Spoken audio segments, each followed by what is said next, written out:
Hi hello అందరికీ నమస్కారం. ఈరోజు ఒక స్పెషల్ కాన్సెప్ట్తో ఒక స్పెషల్ కంటెంట్తో మీ అందరి ముందుకి వచ్చేసాను.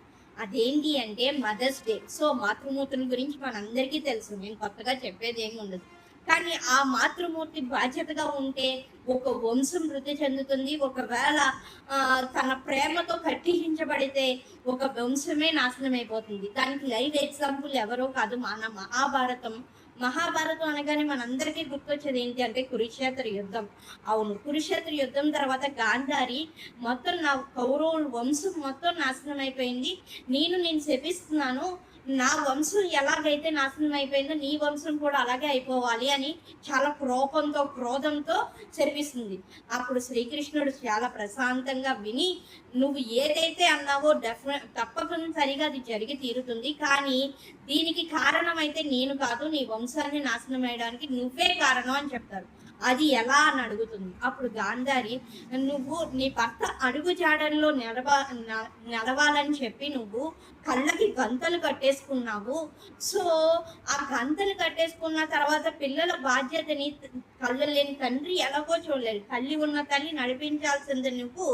కానీ వాళ్ళు అధర్మం వైపు అడుగులు వేస్తున్న ప్రతిసారి మౌనంగా ఆలకిస్తూ మనసులో బాధపడ్డావే, కానీ ఏ రోజు ఇది ధర్మం ఏదైతే ఉందో అదే మీరు అడుగులు వేయండి, ఏదైతే అధర్మం ఉందో దాని వైపు అడుగులు వేయొద్దు అని వాళ్ళని ఆపలేదు. మౌనంగా అన్నీ చూస్తూ భరిస్తూ మనసులో వాళ్ళని ఇలాంటి కొడుకులు పుట్టారేంట్రా అని బాధపడుతూ ఉన్నావు. కానీ ఎప్పటికీ ఇది చెయ్యకూడదు, ఇది చెయ్యాలి అని చెప్పి నువ్వు సరైన మార్గంలో నడిపించలేదు.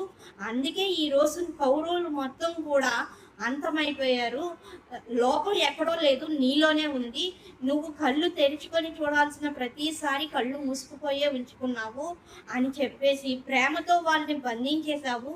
ఏదైతే తప్పు రైట్ చెప్పవలసిన సిచ్యువేషన్లో ఓల్ని నువ్వు అలా మౌనంగా ఉండిపోయావు అని చెప్పి ఇందులో ప్రేమతో వాళ్ళని పెంచుతున్నాను అనుకుంటున్నావు, కానీ నిర్లక్ష్యంతో పెంచావు.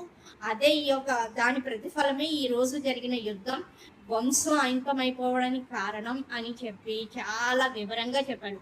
ఇది నేను ఒక స్టోరీ ఒక మ్యాగజైన్లో చదివాను అనమాట. ఎప్పుడో చదివాను, కానీ నాకు ఈరోజు చాలా రిమెంబరింగ్ అయింది. అంటే బాధ్యత గల తల్లి ఉంటే కుటుంబం వంశమే అభివృద్ధి చెందుతుంది. అదే బాధ్యతగా ఎప్పుడైతే ప్రవర్తిస్తామో అప్పుడు ఆటోమేటిక్గా మొత్తం వంశం అవి అంతమైపోవడానికి కూడా కారణమవుతాము. ఎప్పుడూ కూడా మన పిల్లలకి బాధ్యతగా ఉండడం నేర్పాలి.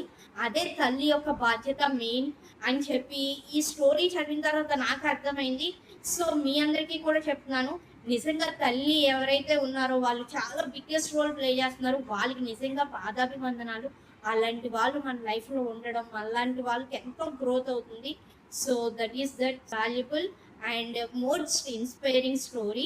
సో ఇది మీ అందరికీ తెలియాలి, మీరందరూ కూడా తెలుసుకోవాలి.